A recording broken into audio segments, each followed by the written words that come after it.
32. 춤과 언어의 만남. 채소만 먹어도 서로 사랑하는 것이 쇠고기로 잔치하면서 싸우는 것보다 낫다. 욥기 15장 17절. 남편에게 제안을 받은 보디발의 아내는 다음 날 남편을 출근시키고 나서 그 일을 당장에 실행에 옮겼다. 그날도 요셉이 업무 책상에 앉아 책을 읽느라고 자기가 다가가는 줄도 모르고 있는 요셉 가까이 가서 말을 붙였다. 이러다가 애굽에 큰 학자가 나오겠는데. 그녀의 인기척을 듣고 요셉이 책을 덮으면서 아직 알아야 할 것이 너무도 많습니다. 보디발의 아내가 다가가 요셉이 덮은 책을 보니 애굽의 수사학이란 책이었다. 요셉은 이제 지식적으로 애굽의 전문적인 학자들 못지않은데 한 가지 부족한 것이 있어서 그것이 흠인 것 같은데 라며 보디발의 아내가 머리를 흔들며 이야기를 하였다. 그게 무엇이지요? 애굽의 모든 것을 다 배워보겠다는 요셉의 열정은 궁금증이 발동하여 자신이 부족하다는 것을 꼭 알고 싶었다. 요셉은 사람과의 교제가 부족한 것 같군요. 예. 저도 애굽의 각계각층 사람들과 교제를 가지고 싶기는 하지만 어디 저 같은 사람을 누가 상대나 해주나요? 요셉은 자신의 신분에 대하여 애굽에서는 이미 소문으로 인하여 자신을 종처럼 생각할 것이란 생각을 하고 있었다. 요셉, 다른 것과는 달리 대인관계에 대한 두려움의 증세가 있군요. 한번 시도도 안 해보고서 포기한다면 요셉답지 않은 것 같은데. 요셉은 보디발 아내의 말이 귀에 거슬렸다. 하지만 이것은 현실적인 문제이고 혼자서 대인관계를 갖고 싶다고 할 수 있는 일이 아니지 않습니까? 그럴 수도 있겠군. 그렇다면 그 문제를 내가 풀어주면 어떨까? 예? 마님께서 풀어주신다고요? 그래요. 내가 가는 곳에 함께 가서 그곳에서 사람들과 만나면 나와 함께한 우리 집의 집사를 멸시하는 일은 없겠지. 만약 그런 일이 생긴다면 그것은 곧 나를 멸시하는 일이 될 터인데 아마도 그럴 만한 사람이 이 애굽에는 거의 없을 거야. 요셉이 이야기를 들어보니 보디발 아내의 말이 맞는 것 같았다. 보디발이 누구인가? 임금님의 생명을 지키고 왕권을 수호하는 사람이 아닌가? 그것은 곧 왕과 늘 함께 있는 것을 뜻하고 왕에게 총애를 받고 있다는 뜻인데 누가 그를 거역하거나 업신여길 것인가? 보디발이 그렇다면 그의 아내 역시 마찬가지가 아닌가? 아니, 차라리 남자들은 약간의 그런 일이 발생해도 금방 드러내지는 않지만 여자의 경우는 곧 그것이 그와 적이 된다는 뜻이 되는 것이다. 누가 보디발의 아내에게 그렇게 할 수 있겠는가? 만약 보디발의 아내가 자신을 귀족들이 어울리는 자리에 함께 동반해서 가주기만 한다면 요셉도 그들과 대화를 하는데 조금도 기가 죽거나 밀리지 않을 자신이 있었다. 이런 생각을 하며 요셉은 보디발의 아내에게 방문을 하였다. 정말 저를 모임이 있을 때마다 함께 데려가 주시겠습니까? 요셉은 당연히 그리하겠다는 답변을 기대하며 아니 이미 그렇게 하겠다는 의사 표현을 하였으니 그리하겠다는 허락을 받은 것이나 마찬가지이니 당연히 대답이 그리하겠다고 할 것이라고 생각하며 질문을 던졌다. 그러나 그녀의 대답은 전혀 엉뚱한 대답이었다. 아니, 아직은 아니지. 예? 데려가 주신다고 하신 것이 아닌가요? 요셉은 보디발 아내의 뜻을 알 수가 없었다. 요셉에게 아직 부족한 것이 있는데 그것을 해결한 이후에 가능한 일이지. 부족한 것이 있다고요? 요셉은 이미 그 누구에게도 밀리지 않으리라 자신이 있다고 생각하는 순간 보디발의 아내가 다시 말문을 열었다. 요셉의 지적인 수준은 학자 이상이지만 교제의 모임에서 그런 대화만을 하는 것이 아니라 무대가 열리고 춤도 추게 되는데 요셉은 아직 그 부분이 부족하다고 생각하는데 요셉이 춤을 잘 춘다는 것이 확인되어야 데려간 나도 망신을 당하지 않겠지? 이제까지 그 어디에서도 요셉이 춤을 추는 것을 한 번도 본 일이 없으니 아마도 요셉은 춤을 추지 못한다고 보는 것이 맞을 것 같은데 요셉은 아차 싶었다. 그것은 그 말이 사실이었기 때문이었다. 그제서야 요셉이 그 말을 인정하였다. 그렇군요. 마님의 말씀이 맞습니다. 저는 한 번도 춤을 배워본 적이 없습니다. 내 생각이 틀리지 않았군. 그러나 너무 걱정할 필요는 없어요. 지금부터라도 배우면 되니까. 내가 하루에 한 번씩 춤을 가르쳐 줄 테니 한번 열심히 배워봐요. 열심히 하면 한 두어 달이면 그래도 그런대로 어울릴 수 있을 정도는 배울 수 있을 테니. 그러니 내일부터 남편이 입고를 하고 나면 아침에 운동 삼아 1시간씩 배워보도록 합시다. 보디발의 아내는 그렇게 말을 던져놓고는 자기의 갈 길로 휑하니 가버렸다.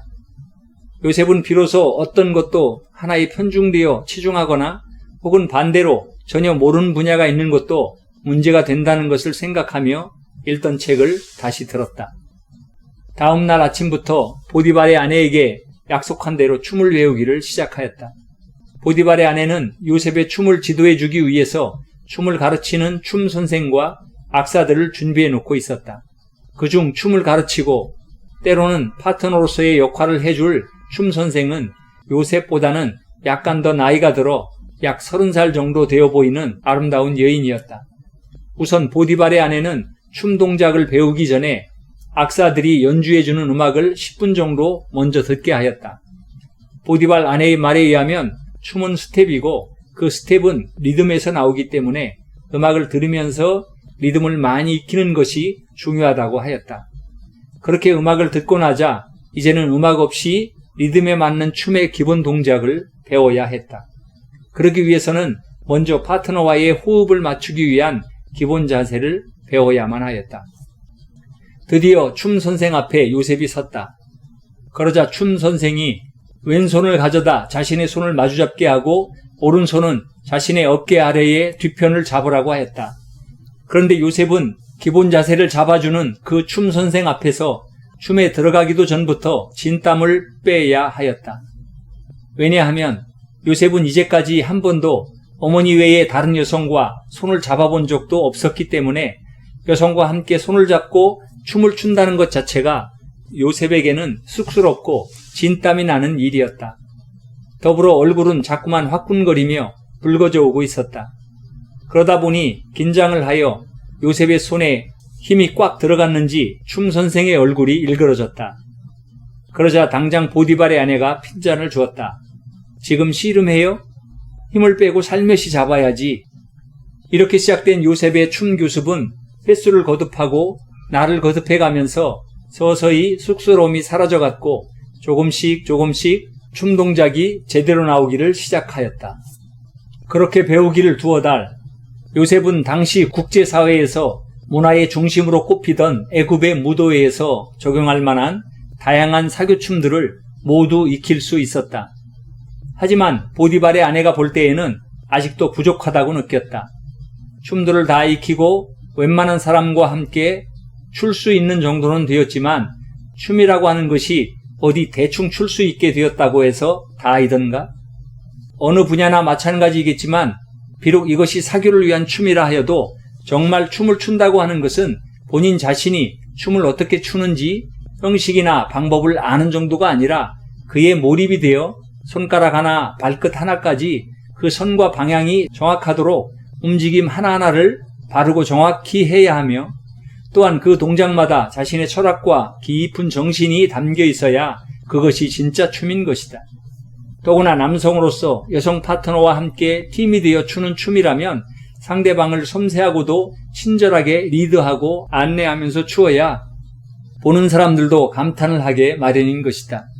그런데 이제 막 춤의 방법이나 그 동작들을 겨우 익혔다고 해서 진정한 춤을 출 수 없는 것이고 이왕 귀족이나 고관층들과 교제하는 무대로 나간다면 서툰 것보다는 웬만큼 제대로 해야 한다는 것이 적어도 보디발 아내의 생각이었다. 요셉은 속히 귀족들과 함께 교제하면서 친분을 넓히고 싶은 생각에 마음이 조급하였지만 보디발 아내의 철저한 준비 정신에 은근히 감동하면서 좀 더 숙고하기로 하였다. 그래서 그동안 춤을 지도해준 젊은 여선생에게는 고맙다는 인사를 하고 다시 춤의 더 깊은 단계를 익히고자 보디발의 아내와 함께 실전과 같이 춤을 추면서 힘을 기울였다. 사교 현장의 경험이 많은 보디발의 아내는 요셉을 충분히 안내하면서 춤의 깊이를 더 느낄 수 있도록 해주었다. 그러기를 한 달.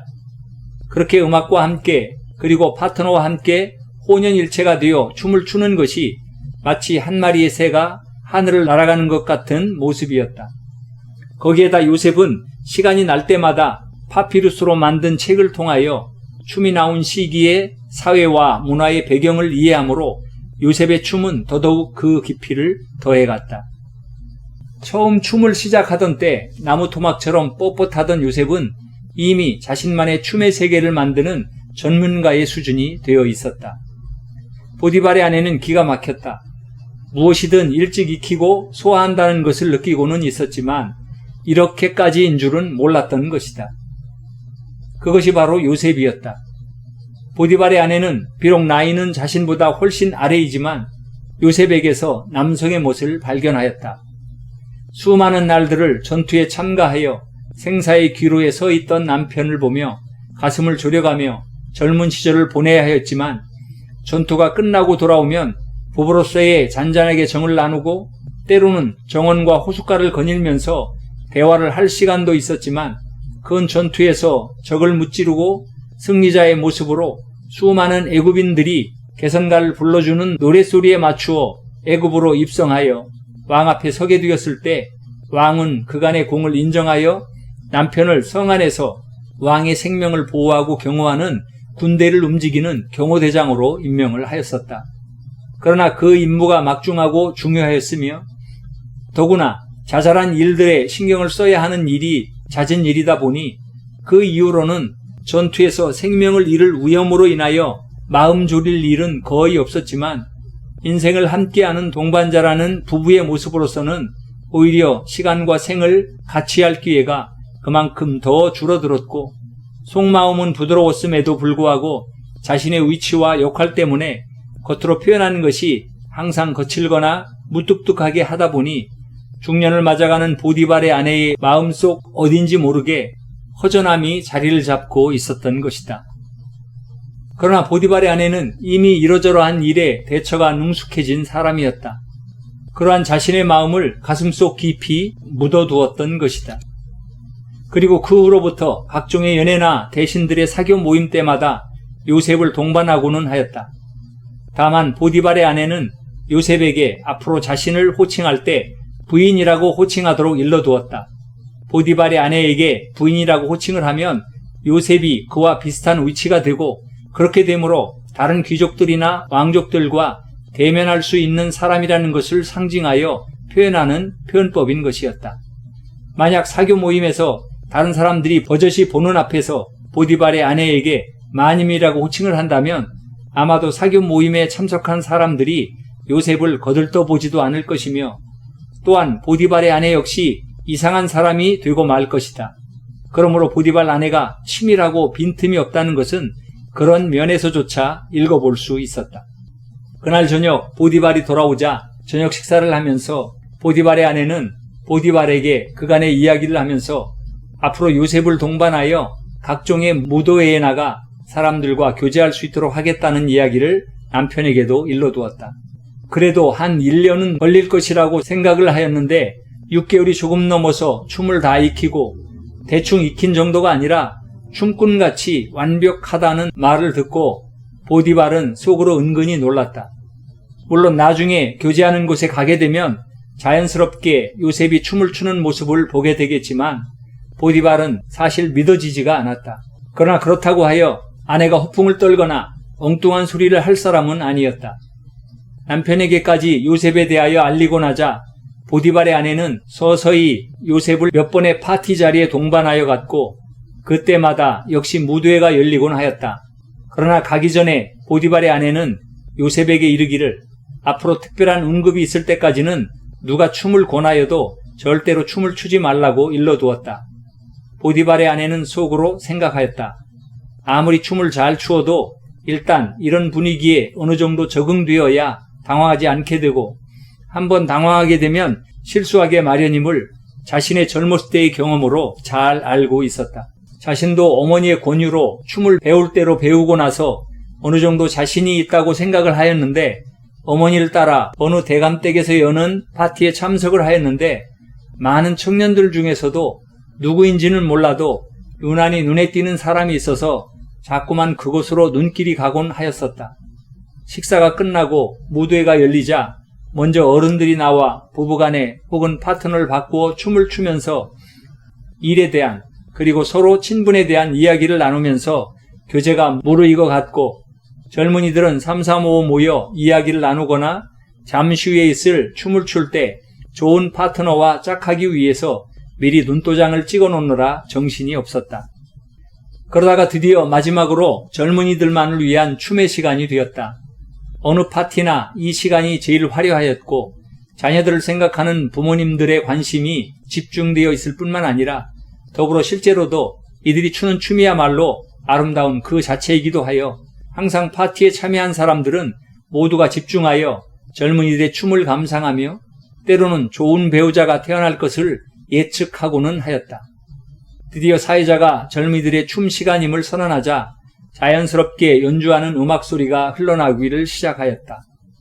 청년들은 이미 마음에 두었던 아가씨나 이미 춤을 신청해 두었던 아가씨에게 다가가 손을 내밀면서 춤을 청하고 아가씨가 그 내민 손을 잡으면 그 청에 응하는 것이고 그렇지 않으면 퇴짜를 맞게 되는 것이었다. 그러면 그 청년은 부득이 다시 다른 아가씨에게 춤을 청할 수밖에 없었다. 벌써 몇몇 청년이 파트너를 데리고 무대로 등장을 하였고 음악에 맞추어 넓은 곳을 춤추며 빙빙 돌기 시작하였고 몇몇 아가씨들은 자신들을 찾아주는 청년이 없어서 내심 발을 동동 구르고 있는 모습도 보였다. 또 일부 용기 있는 아가씨들은 청년에게 다가가 아가씨가 춤을 청하는 경우도 있어서 사람들의 폭소를 자아내기도 하였다. 그런데 그 순간 한 청년의 모습이 자신의 눈앞에 점점 더 가까이 다가오고 있었다. 그리고 어느 순간 그 다가옴이 멈추어졌다. 가만히 보니 그는 처음부터 눈길이 가던 그 청년의 모습이었다. 그 청년이 바로 앞에 서서 손을 내민 것이다. 실제로 이러한 일이 일어나기는 상상 속에서나 가능하였다. 그런데 그것이 그만 현실이 되어버린 것이었다. 그렇게 생각하니 갑자기 심장이 뛰기 시작하더니 마음을 진정할 수가 없었다. 그토록 춤을 연습하였고 또 음악도 잘 아는 곡이었다. 거기에다가 그 청년 또한 잘 리드를 해주었다. 하지만 벌렁거리는 심장은 좀처럼 멈출 줄을 몰랐고 얼굴까지 벌겋게 달아올랐다. 이러한 모습은 나는 당신에게 마음을 빼앗겼습니다 하고 이야기하며 속마음을 드러내어 놓는 꼴이나 다름이 없었다. 그리고 무엇보다 더 그렇게 준비했던 춤을 제대로 출 수가 없었다. 박자와 리듬이 어떻게 흘러가는지 좀처럼 가늠을 할 수가 없었던 것이다. 결국 그 청년이 내 손을 잡고 밖으로 이끌어가는 것을 깨닫고 나서야 춤추는 시간이 끝난 것을 알 수 있었다. 다행히도 그 청년은 그런 나를 순수하게 생각하였다. 마음에 들어하였고 몇 번의 만남을 통해 결혼까지 하게 되었지만 만약 그때 그 청년이 내가 했을지 모르는 실수들로 인하여 실망하고 나에게 마음이 떠났다면 나는 영원히 그 창피함과 부끄러운 마음을 마음속에 품고 살아가야 했을 것이다.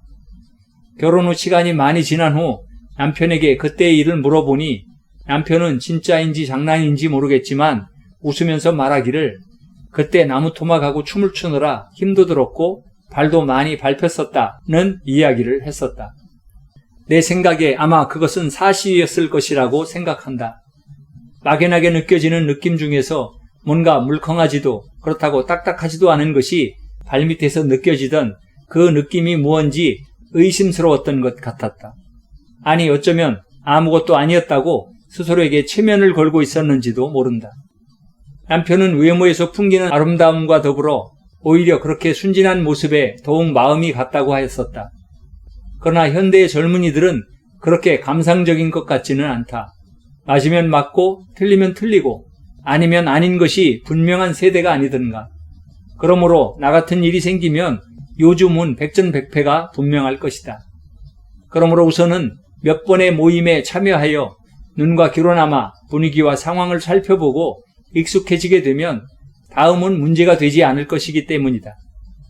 이것은 마치 무슨 일을 배우든지 천천히 하는 것을 잘 해두면 빨리 하는 것은 얼마든지 가능한 이치와 마찬가지이다.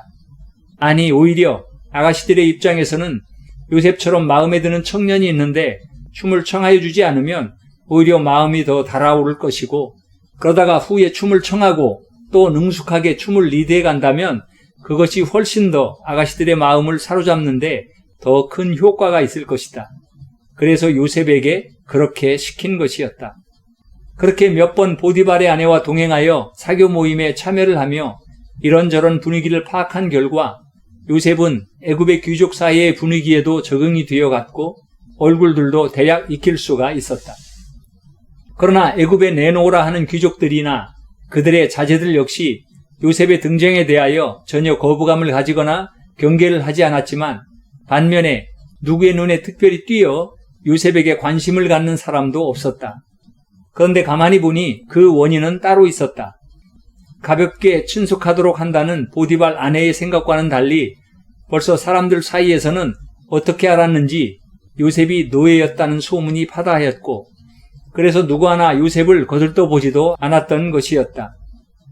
보디발 아내의 생각과 아이디어가 좋기는 하였지만 그러나 그것은 완전히 실패였다. 이럴 줄 알았으면 차라리 처음부터 실력으로 승부를 가리는 것이 훨씬 나았을 것을. 하지만 어쩔 것인가. 요셉이 거기까지밖에 안 되는 상황인 것을.